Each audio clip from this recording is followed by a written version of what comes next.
All right, well, good evening and welcome to lecture number 23 for MT225.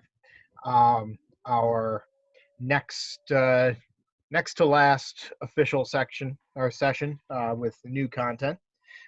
Wednesday night we'll do a little bit more and finish up on strength of materials. Next Monday is review for the final, um, and sometime probably on Wednesday as I post the stuff for Wednesday, I'll post a practice final exam. I'll probably also post a practice exam 3, even though we're not doing an exam 3. It'll give you a few more problems to practice on to look at strength of materials, since your strength of materials section on the final will also count for your exam 3. Let's see here. So homework 9 is out, and that is due the 22nd. I've already actually had a few people turn it in, so must be a little bit of a difference between that and the previous homework assignments. Like most of you have figured out at this point, the strength of material stuff isn't as mathematically challenging as analyzing a truss. But that is due on the 22nd, on Wednesday, and I'll open up the floor for questions in a moment. And then I do want to officially put some stuff in the notes here about MA 121, since a lot of people aren't necessarily logging in for the lectures, but they may be checking the video out later or checking the notes. I want to make sure they have an opportunity to register their interest as well. For Math 121, it's a possible summer session from May 26th until August 18th. So that's somewhere around 14 weeks or so. I would propose it as likely starting online, but if at some point during the summer we're allowed to go back to in-person classes, I'd want to avail ourselves of that opportunity and not necessarily keep ourselves completely online. But it wouldn't be a traditional online class. If you've had online classes before, it would be much more like what we're doing here. Tuesday, Thursday nights is what I'm looking at for this one. It would be roughly 2 hours a night, so similar in scope and time as 225 is. And if you're interested, send me email. If you've already sent me email, I've only got 3 people who have officially registered their interest so far. What I need is just some written, just an email message from you saying you're interested. I won't reveal your name or anything like that to the college. I just need a list that I can go to after the fact. I can say to the department, well, I've got 10 people who are interested. And then I can go back to those 10 people and say, okay, they're running the course. Go ahead and register for it. I have to have more than just your verbal interest in taking the class, but I won't tell the college that you are specifically interested. You'll eventually be taking care of the registration yourself. So if you are interested in doing that, it is one of the courses that's required for the associate's degree. It's considered the sequel to Math 115, although I think they just wedged it in there for another 4 credit hours of math. But it's a reasonable algebra kind of course.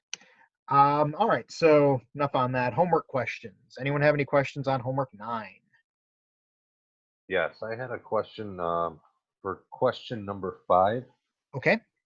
The only part that I really had a question about, the math portion, I could figure out. No, that wasn't the issue. My question about it, let me pull it up here so I know what it is. All right. Where it says the two 10-inch pieces by 6-inch plates are joined together along the 6-inch dimension. Yep. Because that's going to change the way I do the math greatly. Can you just draw me a picture of what you're getting at by that? Yeah, let me just pull up the problem. I had the exact same question. Okay, no, that's good. It actually kind of goes back to some stuff out of sheet metal, where it's how they set up some of the tables in the 4313 for laying out the number of rivets. They give you the per inch of width essentially, and so I wanted to be specific on that. But let me go ahead and pull up the assignment and share that out to you. I literally almost did it both ways just to be sure I was right. Let's see. Should be coming up. There it is. And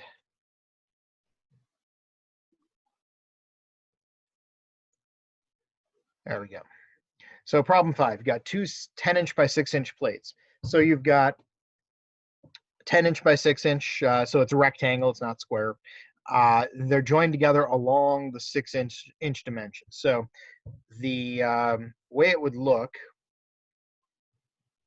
is you've got 10 inches by 6 inches. So we'll do 10 inches there, 6 inches there. You've got your other piece that is also 10 inches by 6 inches. You're going to join them along the 6-inch side. So the lap joint that would be on here would look something like that, where that's the 6-inch side and this distance there to the hidden line would be the 10-inch dimension. And I think it even said how far it was. What was that? 1.6. Okay, Yep. that's So kind of the way I did it, but overlap here is that 1.6 inches. So that's the geometry we're looking at there. So it's joined along the 6-inch side, not the 10-inch side. Okay, perfect. That's kind of where I was going with it, but I wanted to be sure because then I read it again and I says, oh, well, maybe he's doing it this way. No, it's always, whenever you're specifying a lap joint, you're always specifying the width of the joint itself. It's a big point that a certain former instructor at the A&P program and I got into a pretty big argument about what the 4313 was saying, and they're never telling you this distance, and that was what he was interpreting it as. They never tell you what the overlap is. You set the overlap when you figure out how many rivets you need and what your edge distance and spacing needs to be. That's going to set the width of your overlap, minimum width. You could make it as much as you want, but the minimum is going to be set by the number of rows of rivets and the edge distances on the top and the bottom. What determines the number of rivets is the width of that lap, is the long dimension of that lap. So that's the geometry there. Does that make more sense? Yes, that clarifies. That was the direction I started with, and then I literally just threw it away. Well, I didn't throw it away. I stopped and said, wait a minute. Maybe this is one of those trick questions. No, I try to avoid trick questions. Any other questions on the homework?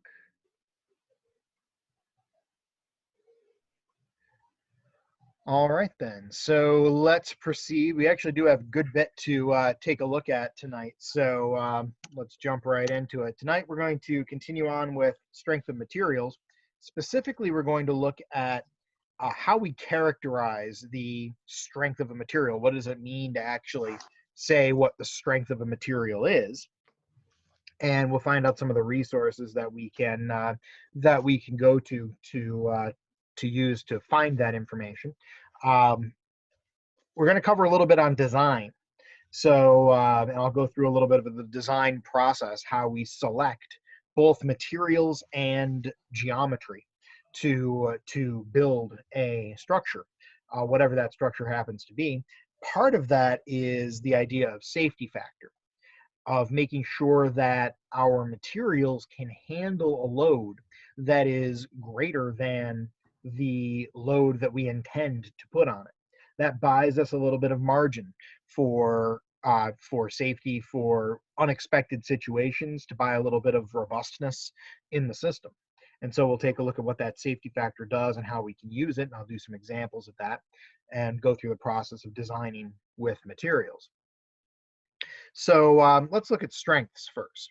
Now, first off, the way that we apply force to a material determines what kind of strength it's going to have. We have two fundamental ways of applying load to a material.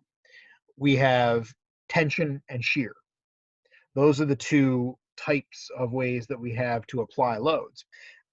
We focus much more on tension because that's how we tend to load a lot of structures, though shear is important as well, and we'll take a look at shear at the end of this set of notes.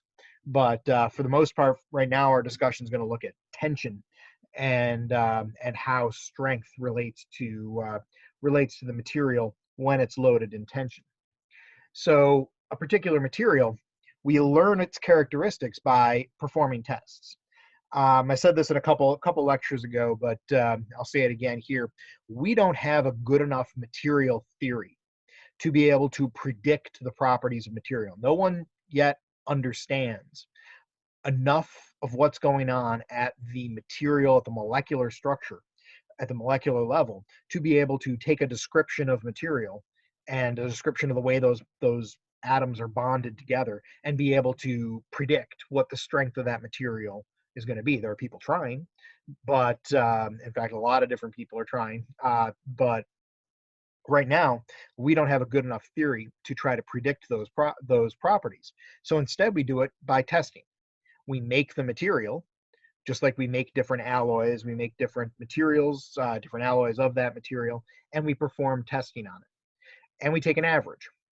We do a tensile test. And tensile test, I'll go through a little bit here of some of the details. Normally at this point in a regular semester, we would be preparing to take a trip to Utica and use the tensile tester that they have there. They have a tensile testing machine, and we would load up some materials and pull on them until they break. I'll see if I can post a video of one of the tensile tests that we did years ago, where we ended up loading a piece of material up to about 80,000 pounds before it broke. And when it did let go, it shook the building a bit. So it was quite a bit of load.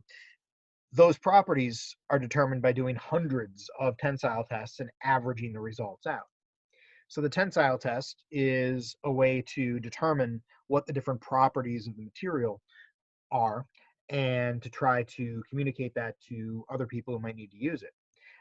So we place a material in a load frame and we map out the relationship between force and deformation, that is, between stress and strain.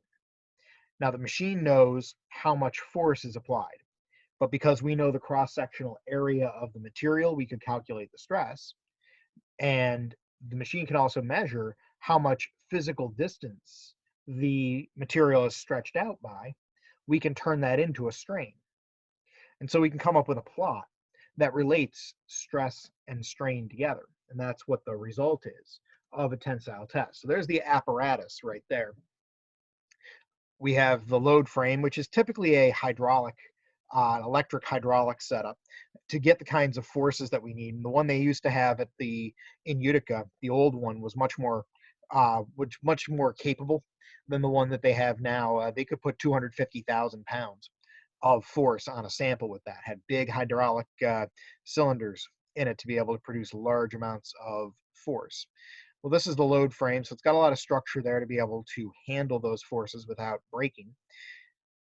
We clamp a material. Here's our test specimen in green. Notice how they've shaped the specimen. They've shaped it so that the minimum area is in the middle. When we apply force to the ends here, that force will be the same everywhere.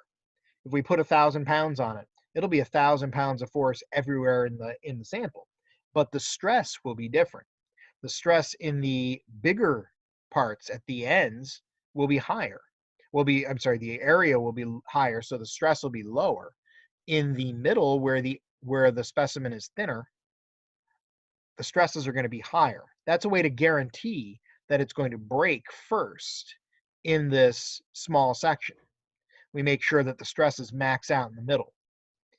And so a lot of different ways to do that. We can do it by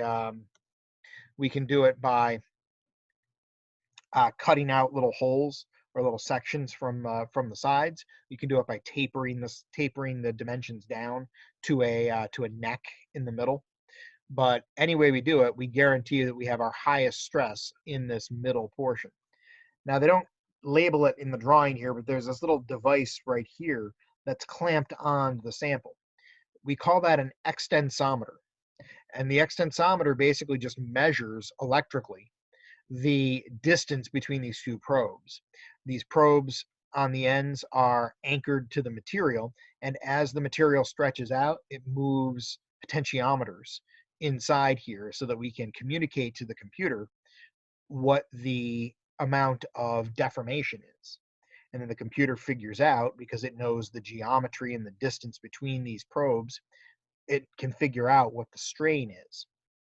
So by measuring force and measuring distance, we can calculate stress and strain, and we can plot them against each other from the beginning here where no force is on the system until it breaks.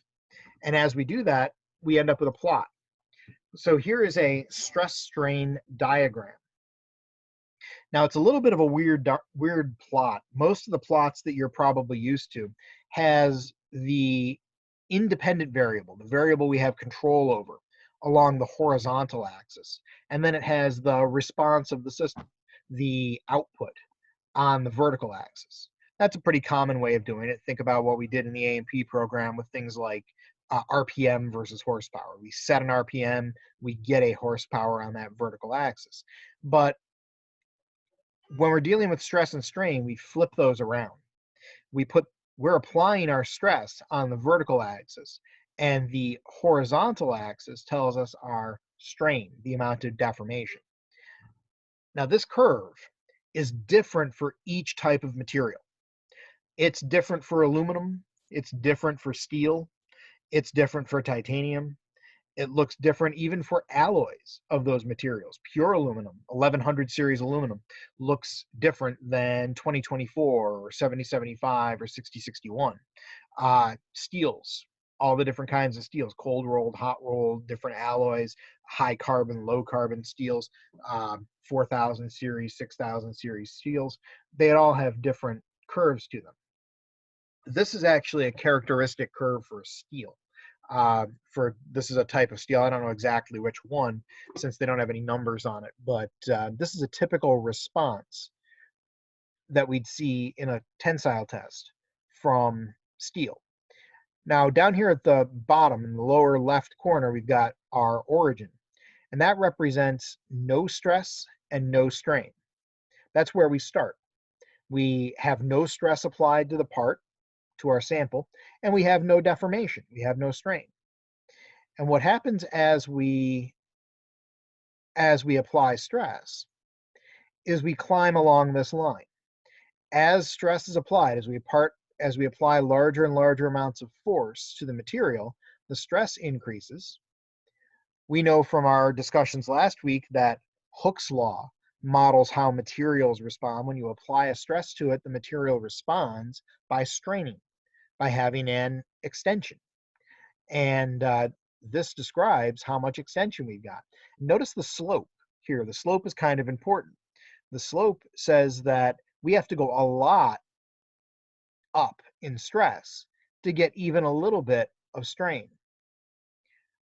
That slope is related to the modulus of elasticity for a material. The bigger the modulus of elasticity, generally the bigger this slope is, the more stress we have to put on to get even a little bit of strain. The closer this is to vertical, the stiffer the material is. Now, as we keep applying load, this area of the curve here between our origin and point A looks pretty simple. It's a nice straight line, or at least pretty darn close to a straight line. And that is where Hooke's law works for us. A while ago, when we were first talking about Hooke's law, I made an analogy to Ohm's law, which many of you are familiar with from electricity. Ohm's law states that voltage and current are proportional to each other. If you double the voltage on a system, you get twice the current. The proportionality between the two is what we know as the resistance. Well, we have the same kind of relationship with stress and strain. If we double the stress, we double the strain. The proportionality is the slope of this line, the Young's modulus. Now that only works as long as the response is linear. At point A, it changes. At point A, the material properties change, and it stops being a nice straight line. We don't see it going up forever on that nice straight line. So point A is a pretty important point. Physically, what it represents is how materials deform. If you remember back a little bit to what you've studied in metallurgy in the A&P program, in metallurgy, we learned that metals are made up of grains, and those grains are sort of weakly bound to each other. When we pull on a material, the grains are able to move a little bit. They slip along each other until there's no more space left, until all of the what we call slip planes in between the grains are closed up. When all of those grain boundaries or those slip planes close up, that's where we hit point A. And now it becomes physically different for the material to respond. So point A is a pretty important point that we call our proportional limit. Points B, C, and D vary a lot more depending on what the curve is, and those are on what the material is, and those are detailed out further on in the notes. But I want to stress right now from the beginning here, for design purposes, that point A is kind of our limit of stress. We want to live in a world, at least for design, where materials are proportional, where materials are linear. It's easiest for us to do math with materials that behave in a linear way, where if we double the stress, we get twice the strain. We have a nice, simple response. That response goes away and changes dramatically as you go and load it up past A. You get some weird changes in how the material responds. So for design purposes, we generally try to stay well below this point. We design it so the stresses in our system stay down here somewhere, where we have a nice, reasonable, expected behavior out of the system. So that point A, that proportional limit, which is awfully close to what we call the yield point or the elastic limit of the material, is usually our maximum stress that we'd allow in the system. So that's the typical stress strain diagram. We'll bounce back to that here in a second. But most materials follow a pretty similar kind of curve. The one for aluminum looks pretty similar, except it doesn't tend to have that hump on it. Rather than climbing up and then coming back down, aluminum tends to go up linearly and then just kind of go horizontal until it breaks. So aluminum has a little, whenever you see this kind of hump structure to the curve, that's usually indicative of something related to steel, something ferrous. So most materials, they follow a similar kind of curve. The points where those curves change direction, or change shape, change proportionality, those are particularly important. And we just discussed here somewhat at length the proportional limit, the limit, the stress between when the material is behaving in a proportional way where Hooke's law works versus behaving in a way where Hooke's law doesn't work, where we've essentially pushed the material too hard and caused it to change its behavior. Just like in electricity, if we push a resistor too hard, it won't stay proportional. It will change dramatically, and sometimes there will be smoke and fire that are not modeled in Ohm's law. Going further down the limit, or down the curve, we have some points I've bolded here in this section. We have the elastic limit, or the yield point. That's particularly important in structures. For most purposes, it's close enough to the proportional limit to use it as a design limit. We usually limit our materials to the point where they yield, and I'll explain what elastic limit and what the yield point are in just a moment. And then we have the ultimate strength of the material. The ultimate strength of the material is the peak of the curve. It's the highest amount of stress that material can handle. The ultimate strength or the ultimate stress is the maximum amount of stress that material can handle before it breaks. Now, it doesn't mean that it will necessarily immediately break at that stress, but it will not be able to handle any more stress than that. And then we have, which is less important, the rupture strength or the fracture strength. It just happens to be the stress that the material has when it finally breaks. By far, the most important points and the most important data about a material are its yield point and its ultimate stress. Sometimes, and these go by a bunch of different names: yield stress, yield strength. The word yield is almost always involved there. And then ultimate or maximum strength or maximum stress, ultimate stress. Those are about the most important factors to know about any material that you're doing design with. So the proportional limit, that's where the material relationship goes from being nice and straight line, like behaving as Hooke's law, to something else, to something that's not linear. And nonlinear things are hard to model. Nonlinear things are hard to calculate with. So it's hard to do design with them. That doesn't mean we always stay away from them. There are some pretty important systems where we purposely exceed that proportional limit. But for most practical designs, we try to stay well below it. The elastic strength, or the elastic limit, the yield stress, the yield point. Yield refers to, in this context, refers to as permanently, refers to the idea of permanently stretching something out. When something yields, it gives way. It fails to return to its original size and shape when you release the load on it. So think about a paperclip, for example. If you take a paperclip and you bend it just a little bit to get it on some papers, pull it off, it's going to spring back to its regular shape. But if you bend it too far, it might spring back a little bit, but it's not going to go all the way back. You've caused the material to go past its elastic limit, past its yield point. For those of you who are more familiar with sheet metal work, whenever you do bending with sheet metal, you purposely exceed the yield point. It'd be kind of a frustrating exercise if we tried to do sheet metal bending while staying below the yield point. If we stayed below the yield point, everything would just bounce back to its original size and shape. So the elastic limit, the yield point, yield stress, that is the limit, the boundary between the material springing back to its original size and shape or being permanently stretched out, to having a permanent stress or a permanent strain built into it.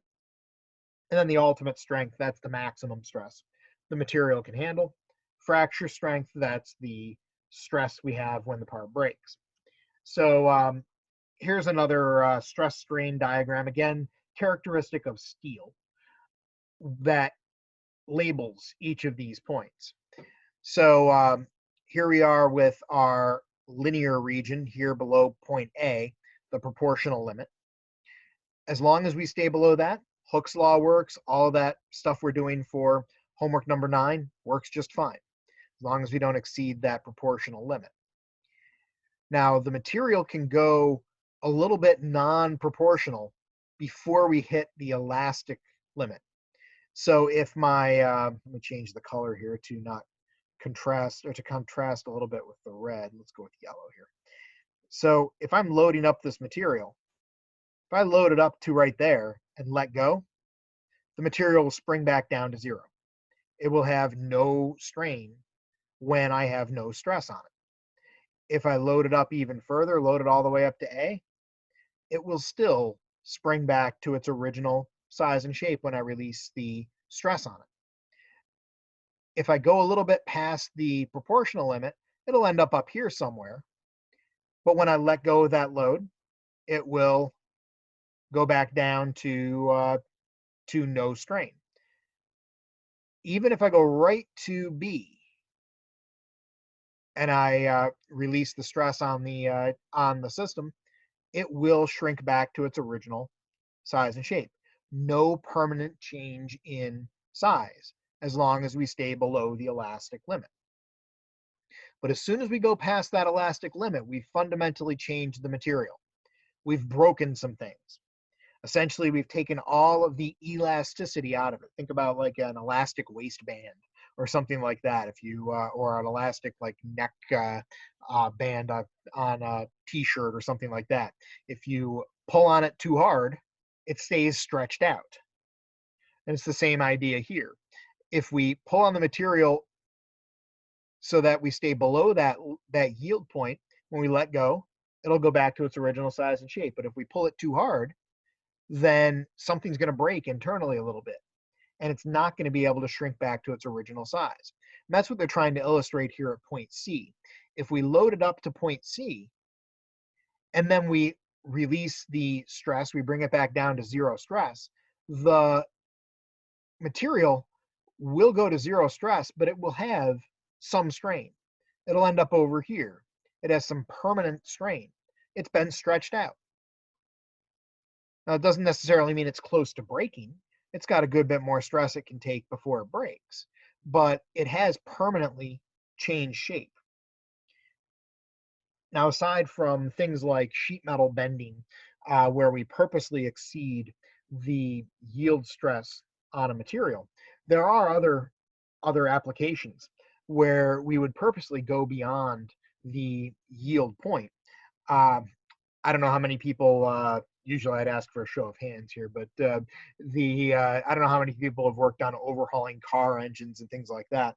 But if you've dealt with specific group of Ford engines, you've probably seen torque to yield head bolts, and those bolts are set up so that when you apply torque to them, you actually apply enough tensile stress to bring them beyond their elastic limit. You actually purposely go beyond the elastic limit so you can get up into this area here where the stress is a good bit higher. You can clamp the head onto the block a lot harder and hold more compression. The consequence to that, though, is when you take those bolts out, they're permanently stretched. When you take those bolts out, they will be visibly longer than a new set of bolts. And typically when you buy an overhaul kit or a head gasket kit or something like that for one of these engines, they would typically include a new set of head bolts. So there'd be warnings all over the place saying, don't reuse the head bolts, because there's a really good chance that if you try to reuse them, you tighten them up to the specific torque they're supposed to have. Because they're stretched out, you're going to put more stress on them and maybe get over this hump. And if you get over that hump, you get down here to that fracture point and it breaks. And now you got a broken bolt in your cylinder head, and that's a pain. So follow those instructions carefully if you deal with those types of engines from time to time. Don't reuse torque to yield head bolts. Now, in aviation maintenance, there are some cases where we worry about exceeding the elastic limit in normal operations, specifically in something like a heavy landing check. If an aircraft has landed heavy, has landed above its maximum gross weight, maybe because there was an emergency and they had to go back to the airport before burning off enough fuel, because of the extra stresses involved landing above the maximum landing weight of the aircraft, there's a potential that some of the materials have been brought beyond their elastic limit. And one of the things that's done in a heavy landing check is a lot of measurement to make sure that the parts of the aircraft are actually where they're supposed to be. So if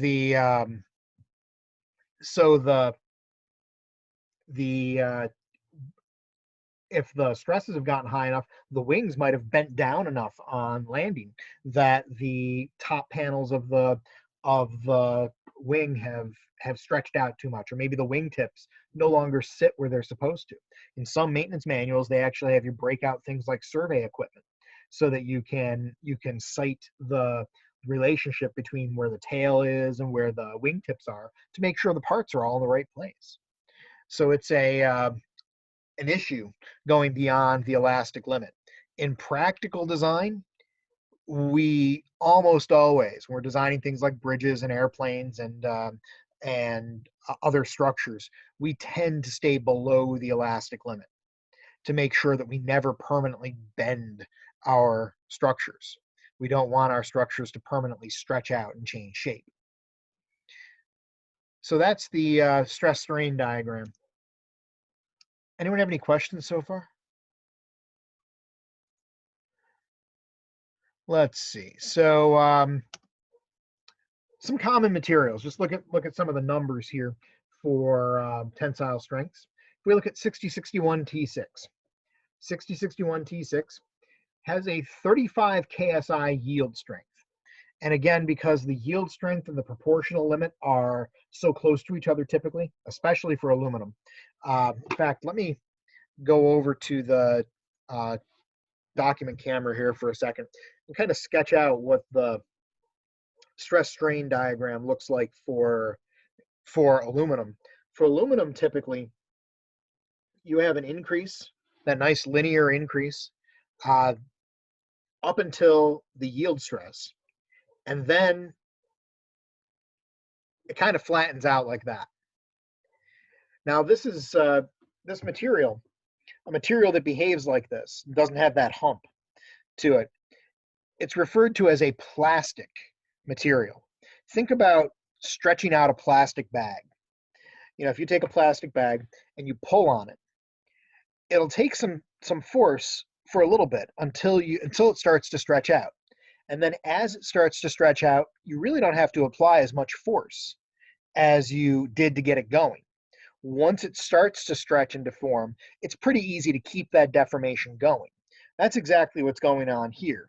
This is applying stress up to a point, and then that stress isn't increasing, but the strain is increasing. Go ahead, Alex.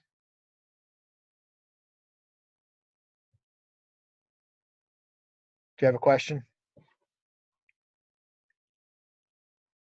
All right. Let's see here. Sorry, someone raised their hand. I was just trying to get a response there. All right, so go ahead and jump in if you did have a question. Okay, gotcha. Thank you. So this is what a plastic material would look like, and aluminum tends to do this. Aluminum tends to deform relatively little as you apply stress to it until it reaches that yield point. And then once it reaches that yield point, it just kind of stretches out like plastic would until it breaks. So it really can't handle much more stress than its yield stress. In fact, this is idealized here. It sometimes climbs a little bit and has some structure to it, but it's not much. So when you look at the numbers for materials for aluminum, you can generally expect that the yield strength and the ultimate strength are going to be pretty close to each other. So for example, here, the yield strength for 6061 T6 is 35 KSI. The ultimate strength is only 3 KSI higher. It's only at 38 KSI. You don't tend to see a big difference between yield and ultimate strength and fracture strength and breaking for aluminum. So basically, once you start maxing out aluminum, it's pretty close to failure. If we look at something like titanium, one of the things we value titanium for is its high strength to weight ratio. It has very high strength to it, 150,000 PSI yield strength. 150 KSI, that's 150,000 pounds of force on 1 square inch before it even yields. That's a heck of a lot of force. I mean, that's what, three to four 18-wheelers. You know, it's a typical, it's a empty weight of something like the 727, somewhere in that neighborhood, 737, somewhere in that neighborhood. So you could lift up these structures on 1 square inch of titanium. That's a heck of a lot of stress on it. Its ultimate strength, the stress you'd have to put on it before it might start to break, would be 170 KSI. And this is only for one alloy of aluminum. There are a whole bunch of titanium, excuse me. There are a whole bunch of titanium alloys out there. Magnesium's down in the 20 KSI range, so not quite as high as aluminum is, but still reasonably high, 20,000 pounds per square inch for yield, about 40 KSI for ultimate strength. And there are a whole bunch of others. There are a whole bunch of other materials out there by alloy, and there are a lot of different references for them. You can go to, for aluminum, you can go to Alcoa, and they have a whole reference sheet on properties for different alloys of aluminum. There are lots of different reference books out there. For example,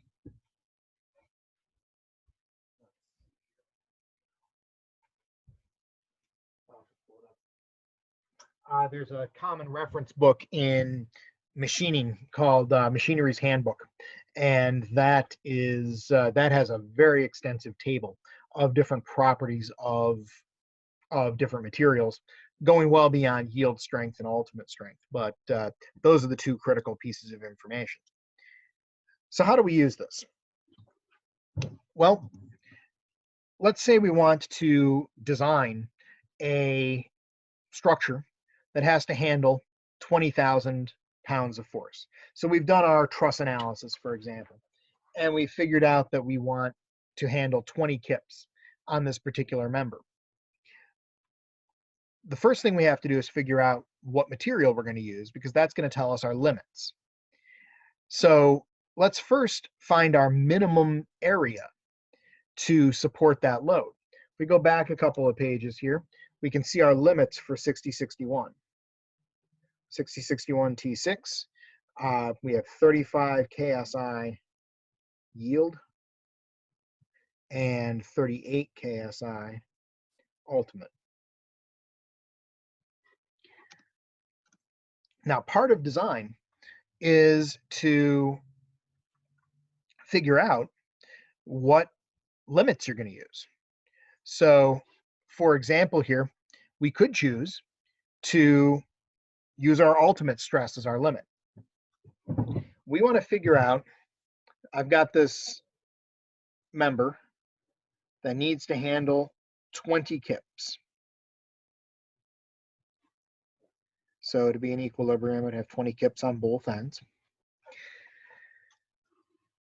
If we choose to use the 38 KSI as our limit, then that means we can bring the area down until the stress reaches 38 KSI. Now, the equation that'll help us out here is the definition of normal stress. Normal stress is force over area. And last week, we worked on it from knowing the force, which we can determine from truss analysis, and being given the area, either directly or by having to calculate it from different shapes. When we're doing design, we don't know the area yet. We're trying to figure out the area. So instead, we know the material. In this case, 6061 T6. We want to figure out what area, given that 20 kips of force, is going to cause the stress to hit whatever limit I've picked. So let's say we've decided to go with that 38 KSI, ultimate strength. We can fill in what we know and solve for what we don't. We've got 38 KSI of stress. That's the maximum stress we can handle. The force is 20 kips, and we want to find out the area. Now, just like with some of the equations we worked with last week, we've got to stay consistent between the force and the stress. If we're using kips, we got to use KSI. If we're using pounds, we got to use PSI. So make sure those stay consistent, or you're going to be off by a factor of 1,000 somewhere. Well, we can solve this equation. If we cross multiply it, we'll have 38 times A is 20. Divide both sides by 38. And I'll leave it to you to work out the units and show that it actually comes out correctly, but this will come out in square inches. And if we go ahead and divide that out, we have 20 divided by 38. We get 0.52632, arbitrarily rounded here to 5 sig figs, square inches. So that's the number of square inches that we've got, or that we would need in order to reach that maximum stress. If we went below that stress, or went below that area, remember where area shows up in our stress equation. The smaller the area, because it's in the denominator, the bigger the stress will be. If we go below this area, say, well, half a square inch is close enough, well, half a square inch is going to give me greater than the ultimate stress and could cause the material to break, since the material can't handle more than its ultimate stress without eventually breaking. But this tells us what our minimum area would be. If we wanted to go up from there, we certainly can. We could say, well, let's make it 0.6 and be good. We'll look at a little more formal way of doing that later, but this will tell us our minimum area if we choose to use our limit as 38 KSI. Now, if we actually went out and built this and put this load on there, if we built it, even just rounding this down to 3 sig figs, 0.526 square inches, 527 square inches, if we wanted to round it up a little bit for a little tiny bit of safety. When we apply our 20 kip load, we're going to be right on the edge of that ultimate strength. There's no margin for error there. If the load momentarily goes above 20 kips for some reason, then that could start the thing breaking. It's certainly going to yield. It's certainly going to change shape. The first time we put that 20 kip load on there, this thing's going to change shape enough to never go back to its original size and shape. It's going to yield. So for that reason, a lot of times people use the yield strength as their limit. They say, well, let's not figure out the area that'll cause this thing to be just on the edge of breaking. Let's figure out the area to put this just on the edge of yielding. And we can do that same calculation. We can do that over here and say, well, let's use 35 KSI as our limit and find, if we put 20 kips on this thing, how much area, what's the minimum area that'll cause us to get right to that yield strength. Well, again, we follow the same procedure here. We can cross multiply. 35A equals 20. Divide both sides by 35. And here we're going to get a slightly larger area, 0.57143 square inches. So if we built it with a square, with a cross-sectional area, no matter what that shape is, by the way, doesn't matter whether this is circular, rectangle, anything like that for these purposes. It doesn't matter what area or what shape the area is in, just that we have that number of square inches. 0.52632 square inches will generate our maximum stress and put the material right on the edge of failing. 0.57143 square inches will put us right at the yield point, where we'll put it right on the edge of changing shape permanently. Now, of course, in reality, we don't want to be riding the limits at all. Engineers generally tend to be fairly conservative when it comes to their designs. They want to make sure that when unexpected things happen, we don't exceed critical limits. And that's what safety factor is all about. We never want to be sitting right on the edge of our limits. We don't want to be on the edge of yielding, because maybe if this is a bridge, let's say somebody takes a truck over that bridge that's overweight. We might have designed it based on what the legal limit was at a particular time, but maybe that limit changed, or maybe somebody's just loaded up a truck more than what they should have and didn't bother weighing it or anything like that. And now it goes to 22 kips and we bend the bridge. We don't want to do that.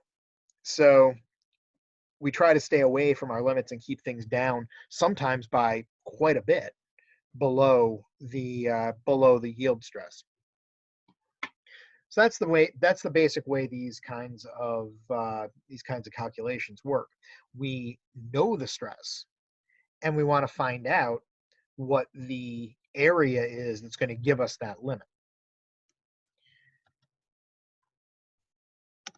So we can also turn this around and ask, well, if we've got a particular material, and I'm actually going to stick with 6061, since I've already got the numbers written here. 50-50-20, you can go and look up in any reference table. It'll tell you what the strengths are. We can figure out what the maximum load is for a particular shape that we've got. We might have the situation where this is the size of material we can get off the shelf, and we want to know how much can I put on this before it's going to break. Well, we can use the same kind of procedure to figure out what that maximum load is. It all comes down to knowing what to do with your normal stress equation. So let's try that out here. Let's do it for 6061. If I've got 10 square inches of area, maybe I've got a 2-inch by 5-inch beam, and I want to know how much force I can put on that. If that's made out of 6061 T6, then it can handle 38 KSI of stress. That's the maximum stress we can handle. We can figure out the force from that. Always go back to the original equation. The definition of normal stress is usually the first stop here. You've got stress is force over area. This time, we know the stress from the material, the maximum stress the material can handle. We were told the area. We want to find out how much force we can handle. Well, if we've got 38 KSI, we don't know the force, but we've got 10 square inches of area to deal with. We'd cross multiply that, and F would be 380 kips per square inch times square inches. That'd be kips per square inch times square inches. Watch those units. The square inches will cancel out. 380 kips would be what this could handle in tension. That'd be the maximum force that we'd be able to handle. So if for some reason we knew the area and the material, we could figure out the max force that the material could handle. Our design problem is usually we know the force. We're trying a material. We're going to say, well, I can cheaply get 6061 T6. Here are the numbers for that. What area would I have to make it in? So there are lots of different approaches to different problems. It all comes back to understanding how that normal stress equation works.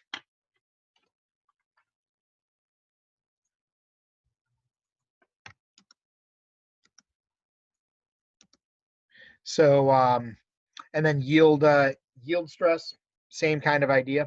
If you know the area and you know the material, you can figure out the amount of force that will cause it to yield. In the case of the 6061 we just did there, we'd use 35 KSI for that, so this material could handle 350 kips before yielding. And then we could use, for example, our equations that we're working on for the homework assignment on Wednesday, the deformation equations, and figure out, well, how much is that going to deform? If we know the stress and we know the modulus of elasticity, we can figure out the strain. And if we know the length, we could figure out the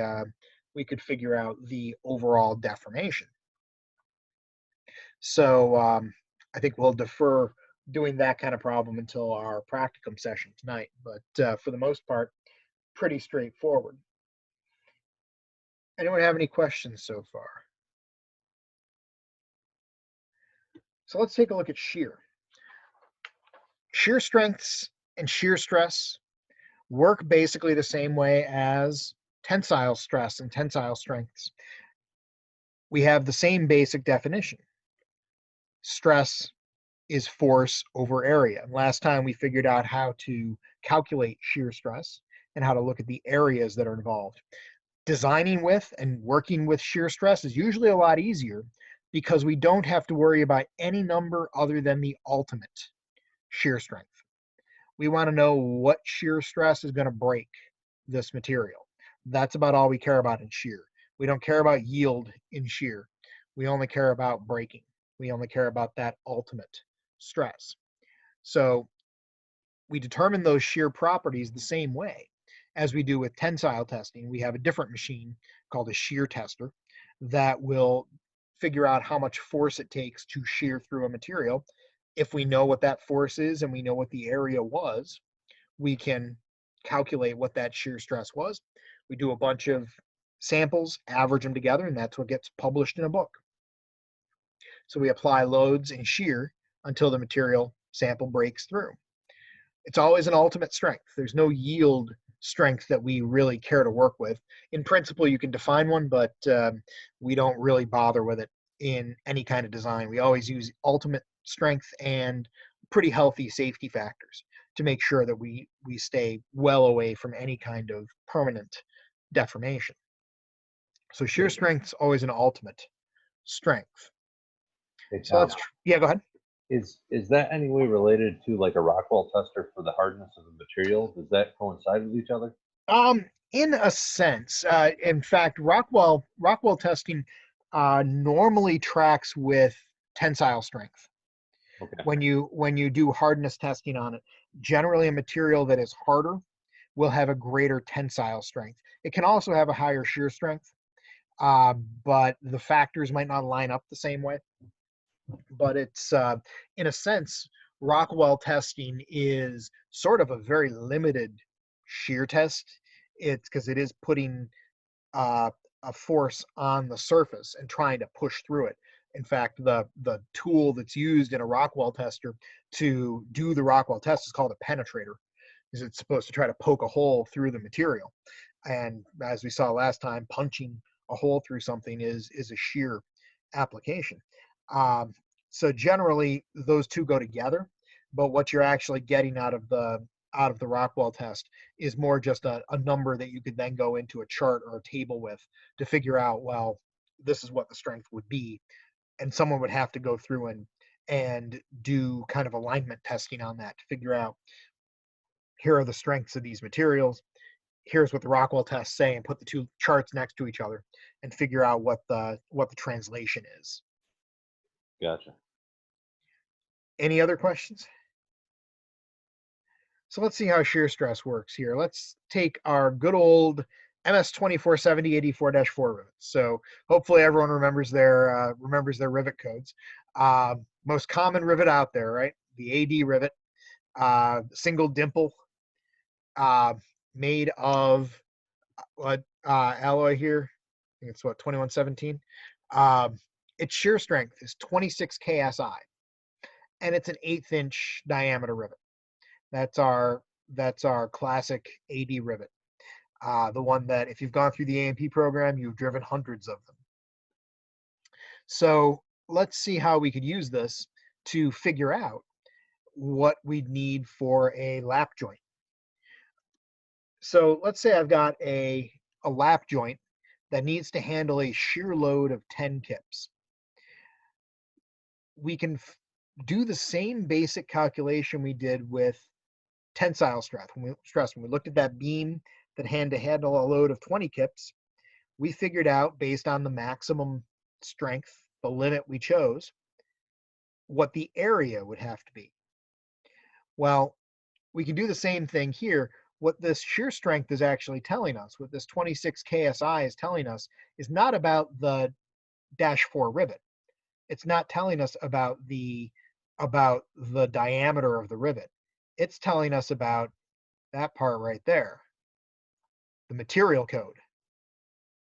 AD rivets, no matter what size they are, whether they're 4s, 5s, 6s, or higher, they all have 26 KSI as their shear strength. The material tells you the shear strength. The size, the diameter, tells you the area that you get out of one rivet. So the typical approach in figuring out how many rivets we need in a lap joint is to figure out first, using a particular material like 2117 aluminum, how much area do we need? And then we can figure out, well, if we're going to use AD, or we're going to use -4 rivets, how many of them are we going to need to hit that area? So it's usually a two-step process. One, finding out how much total area we need, and then second, finding out how many rivets we need to make up that area. So let's give it a try here. So we've got, for our AD rivets, we have 26 KSI shear strength. So that's the maximum stress, the maximum shear stress that it can handle. And remember our definition for shear stress. Shear stress is force over area. But remember that for something like a rivet, the force is like that. That's the shearing force. And the area is that cross-sectional area, is the cross-section of that circular part. So that is where the shear stress is coming from. And when we use rivets in a lap joint, we're exposing them to shear stress. So we can say, if we wanted to handle 10 kips total of force, and we know that we've got a material that can handle a maximum shear stress of 26 KSI, we can figure out how many square inches of area we'd need to handle that. Just plug in what we know. We know the maximum shear strength is 26 KSI. We want to support 10 kips of load. We're trying to figure out how much area we need to do that. Now remember, the units have to line up. So as long as we've got K's on both sides, we're good. If we cross multiply, just like we did in the tensile stress example, we have 26 times A is 10. Divide both sides by 26. And that tells us we need a relatively small area. 10 divided by 26 gives us 0.38462. And since it's an area, that'll be in square inches. Now, in principle, we could go and design our own rivet that has one area, has a diameter that's the right size to just get away with one rivet. But that rivet would probably be pretty painful to drive, and it might violate other issues like edge distances and things like that. If we want to use more common rivets, like an 1/8 inch diameter rivet, we'd have to figure out how many of them we'd need to put together to get at least this area. Chances are we're going to have a little bit more. We always want to err on the side of more area and not less. So even if our calculations show up that we need, let's say, 9.03 rivets, we'd have to go to 10. Because if we cut it down to 9, we would put the area under the limit, and it would shear through. So let's figure it out for an 1/8 inch rivet. For an 1/8 inch rivet, that's an 1/8 inch diameter. The shank diameter here is 1/8 of an inch. We can figure out the area of one rivet. I like to label that just A1. The area of one rivet, it's going to be a circle, so pi r squared. The radius is half the diameter. Don't forget about that one. We measure diameters, but we calculate with radii. So that 1/8, I divide by 2 to get 1/16. Square that. So we take 1/16. We can square that and multiply it by pi. The area of one rivet, one 1/8 inch rivet, a -4 rivet, pretty darn small, 0.012272 square inches. So that's the area of one rivet. If we're stuck using 1/8 inch diameter rivets made out of 2117 aluminum, then this is what we've got out of one rivet. We need to figure out how many we'd need to put together to get this total area. And that's an application for division. The number of rivets will be the area we need divided by the area of one rivet. So the area we need is 0.38462 square inches. The area we get out of one rivet is 0.012272 square inches. Notice what happens with the units. It's canceling out because we're dealing with a count. So we take 0.38462 divided by 0.01227, and we get 31.341 rivets. Now, of course, we can't put 1/3 of a rivet in there, so we would round that up. 32 rivets would do the job. So 32 rivets would be what we'd need to support that 10,000 pound load, that 10 kip load in this lap joint without shearing out those rivets. So follow the process here. Using the material information, we knew what our maximum stress could be. We figured out the minimum area that would give us that stress. And then out of that area, figured out how many rivets we'd have to add up to get to that area, to supply the area we need to keep the stress below that limit of 26 KSI. Now, all of the stuff that you've done, if you've done sheet metal, all the stuff you've done in figuring out how many rivets go in a joint, uh, all of it basically traces back to this kind of calculation. All those tables in the 4313 all go back essentially to this kind of idea with some safety factors involved. Because it does depend a little bit on the material that you're using as well, like what the sheet metal is, um, and some other details do wrap in. But the fundamental idea about supporting this load with rivets comes down to essentially figuring out how much area we need to keep the shear stress where we want it. Any questions there? All right, so let's take a look at design. So, and we'll do a couple more examples during the practicum session. If we change the diameter, it's going to change the number of rivets.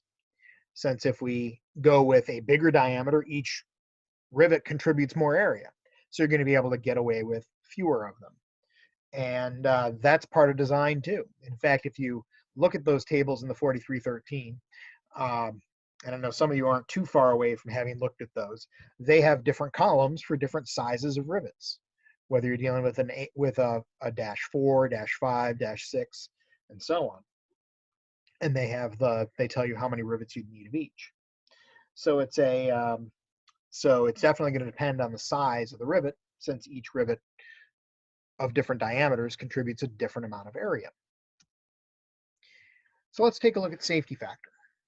Now, safety factor is something artificial we bring into the system.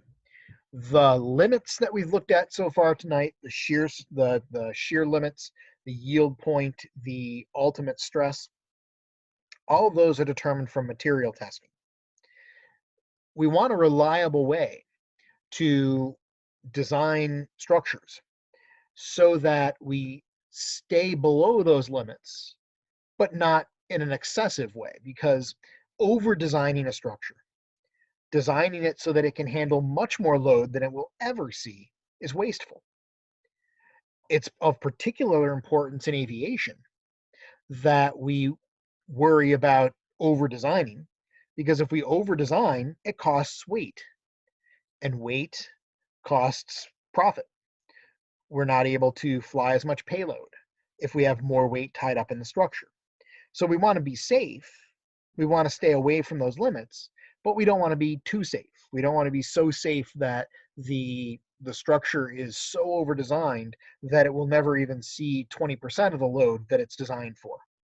So as a matter of practice, and even sometimes as a matter of law, safety factors are used to adjust the properties or the forces in the system to over design by a small amount. So safety factors are a way of adjusting the loads in the system or the material properties. You can do either way.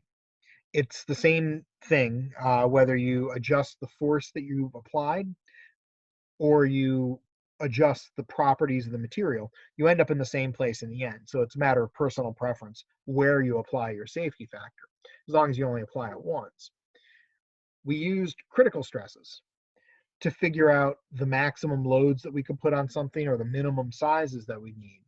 But in practice, we don't want to load things up to their limits because it doesn't give us any margin for error or unexpected situations. In an airplane, we have to worry about sometimes having to land heavy or having wind gusts that could potentially put stresses on the wings that we don't expect, or bad handling from the pilot.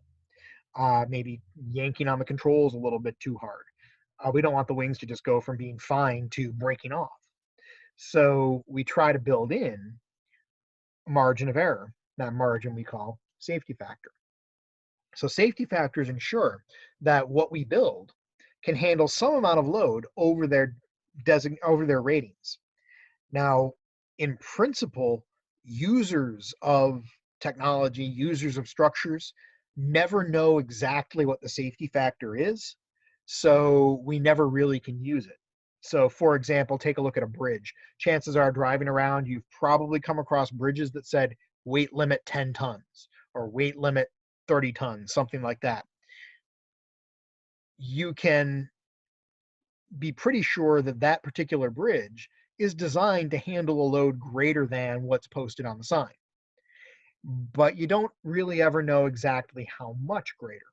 So you can't rely on the safety factor from a user point of view and say, well, I've got 35 tons to take over this bridge.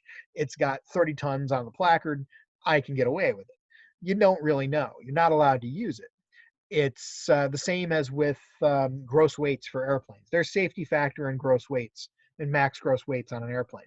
If the max gross weight is 4,700 pounds, will it take off at 4,900 pounds? Probably. But is it legal? No.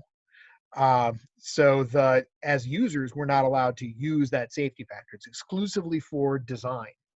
Um, so in using a safety factor, what we do is we either assume that the loads that are going to be on the system are higher by some amount. So in designing the structure, I might say, well, I know I calculated this is going to handle 10 kips, but let's assume it handles 12, or let's assume it handles 20 or 15. Pick a number bigger and design it for that bigger load, even though you know in practice it should never have more than 10 on it. That's one way to apply a safety factor, to artificially increase the load. The other way to do it is to apply it to the material and say, well, I've got this material with a 26 KSI shear strength to it. I'm going to assume it's weaker than that. I'm going to assume it can only handle 20 KSI, or it can only handle 13 KSI. You can derate the material. And derating is something that you've had some experience with in, at least most of you have been through the A&P program. You've had some experience with that in electricity. Derating conductors, derating switches, basically means to assume they're weaker than they actually are, to assume they can handle less than they actually can. That's another way of applying a safety factor. So, and it's personal preference which one you apply it to, whether you assume your loads are bigger or your material is weaker. It doesn't make any difference. The way I usually do it is if I'm trying to pick a material, I don't know what material I'm going to use yet, then in my calculations, I'll apply the safety factor to the load, because the load isn't going to change. But then I can just read off the values of the stresses from the reference tables. But it could be done if you're doing it in a computer program or something. It could be done on either side. In either situation, what we do is we're improving safety by keeping the structure below its critical stresses, sometimes by a lot. Now, in some cases, safety factors actually specified by law. A lot of building codes have safety factors built into them. Things like bridges, buildings, foundations, all of those have safety factors built into them. Based on the materials that we're using, there is some safety factor built in. In our world with the FAA, the FARs have safety factors built into them, sometimes very explicitly. They say a safety factor of this particular value will be used at a minimum. So you dig into parts 23 and parts 25 of the FARs and look at airworthiness standards for normal utility, acrobatic, commuter category aircraft, or transport category aircraft. You've got safety factors built right in there that have to be met. And other industries use different values, and I'll get to some of the values here in a moment, but they can be specified by law. So it's not uncommon to be told this is the safety factor you're using. Now, in civil projects where weight usually doesn't matter, at least not nearly as much as it does in aviation, the safety factors tend to be fairly big. But material does cost, so we try to keep it on the lower side. In aviation, we've got to worry about weight, so we try to keep our safety factors relatively low. So here's how the process works. Now that we've got all the pieces, we've got the limits on the material, we've got our calculated loads, and now we've got our safety factors. We can figure out how we can do design. The typical process looks something like this. First, we figure out what the loads will be. We do our analysis, equilibrium analysis, truss frame analysis, and so on. We figure out what the loads are going to be in the different pieces of the structure. Then we pick a material, and we figure out what the limits are on that material. We select or are told a safety factor. And then we can figure out our areas. We can figure out the sizes from our maximum stress, the limit we choose, whether that's yield or ultimate, corrected with that safety factor. So we can apply the safety factor to the material and reduce its strength with the safety factor. That'll lead to a bigger area. And then if that is acceptable, we carry on. It's always a good idea to check for deformation.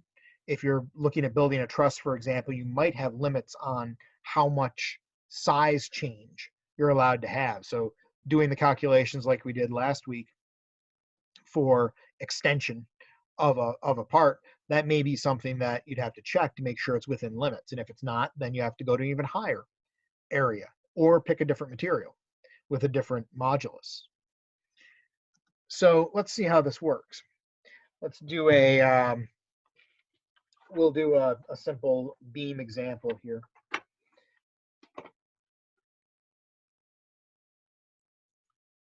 So let's say go back to the beam handling 20 kips. So here's what we found before. We had 20 kips of force.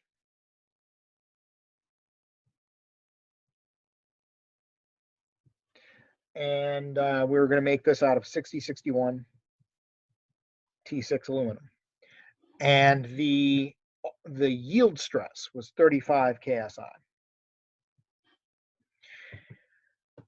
Now, if I figure for this, I want to find the area, but I want to apply a safety factor of 2. A safety factor of 2 means that I'm going to assume either that this thing is going to have to handle twice the load I've figured out, or the material is half as strong as it is. Either way, we're making it so that the material has to work harder.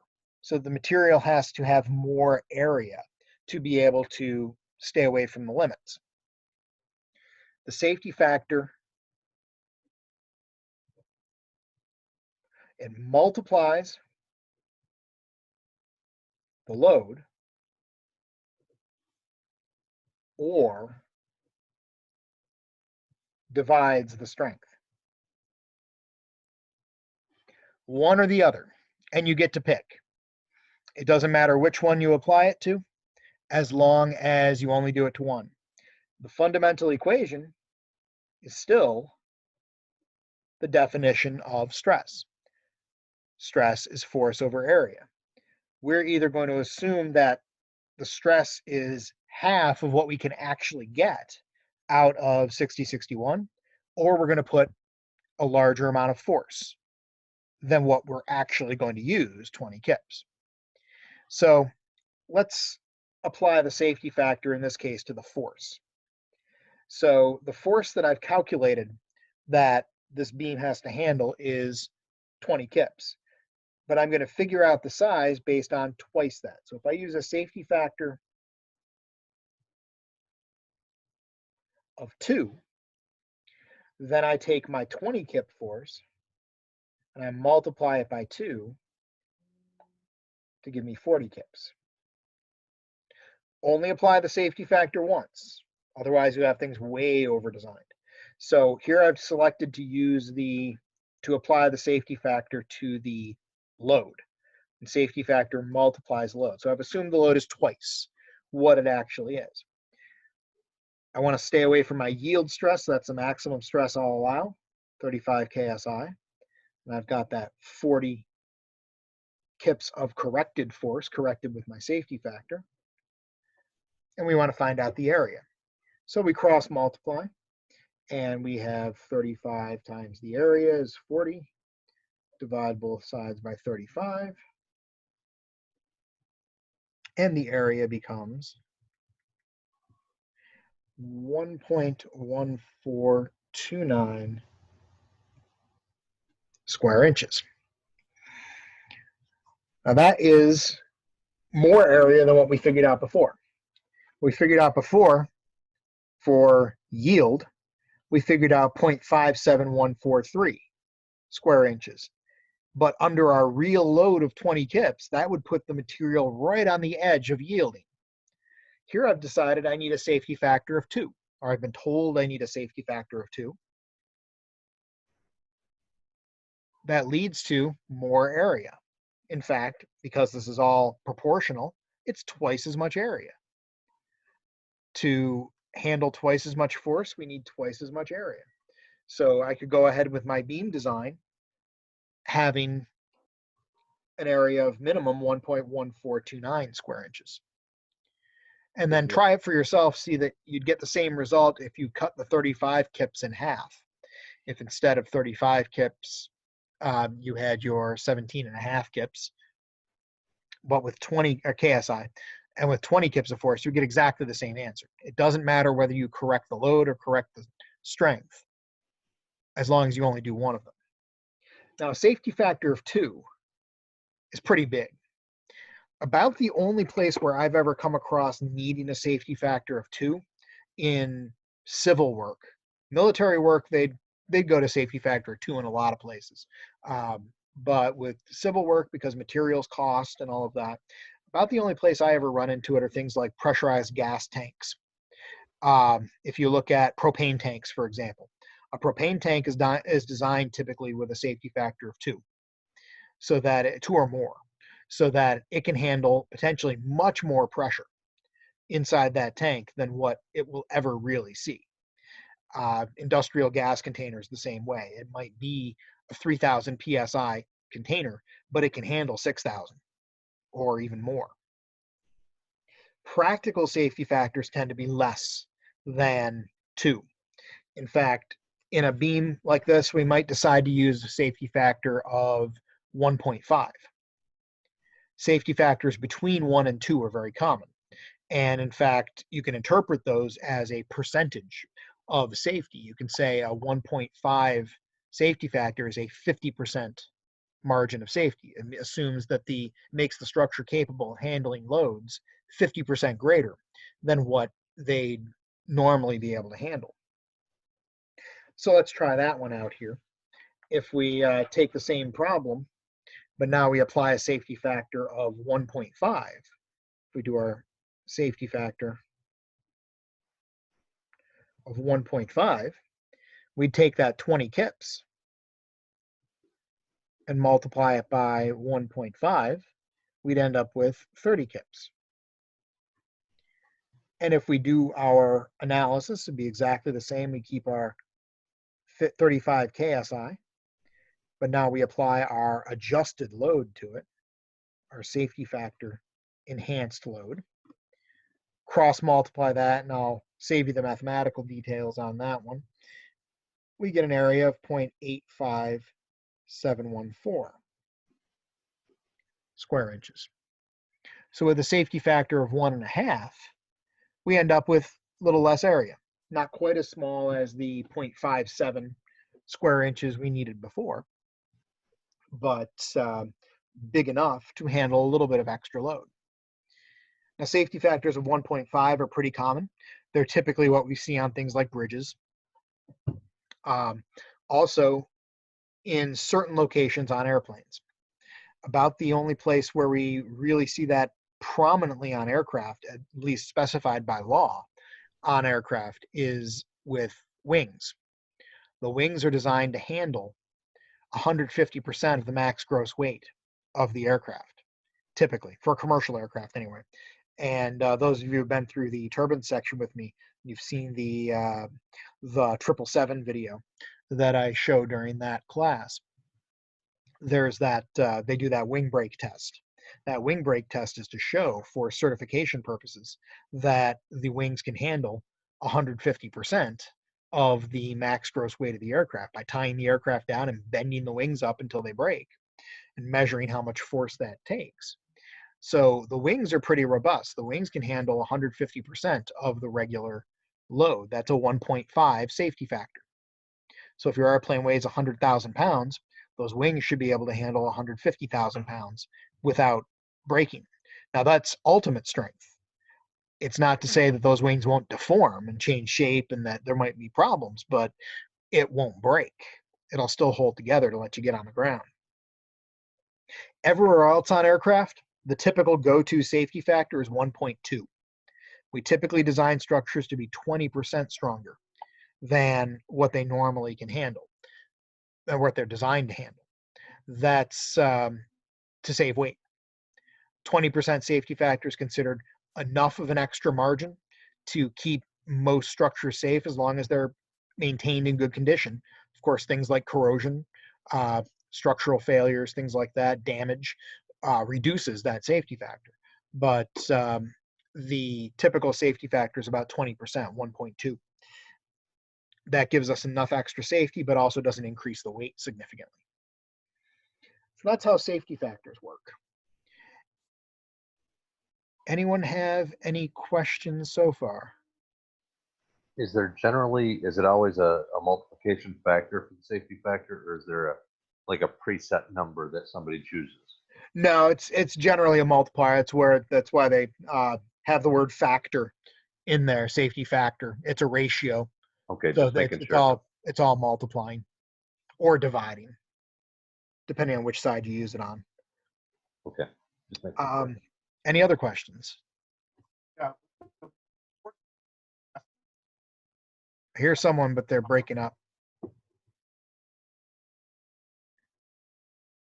All right. Let's see here. So that's our content for the evening. Next time, we'll take a look at beams. So Wednesday night, our last major topic here, we'll be looking at beams. Now we've looked at beams in tension and compression. Here we're going to look at beams in bending. And bending is kind of strange because bending is a combination of stress and strain. It's a mix of the two, or it's a combination of, excuse me, not stress and strain. It's a combination of normal and shear. We've got normal and shear stresses involved in bending. So it kind of mixes the stresses together. And what we'll look at specifically is deflection of beams. How much a beam will change shape and deflect if we apply a force at a particular location. We'll look at some examples of that and see how that works. That's something else that comes into a lot of building codes, things like that. So we'll take a look at that. But that'll be next time. So anyone have any other questions?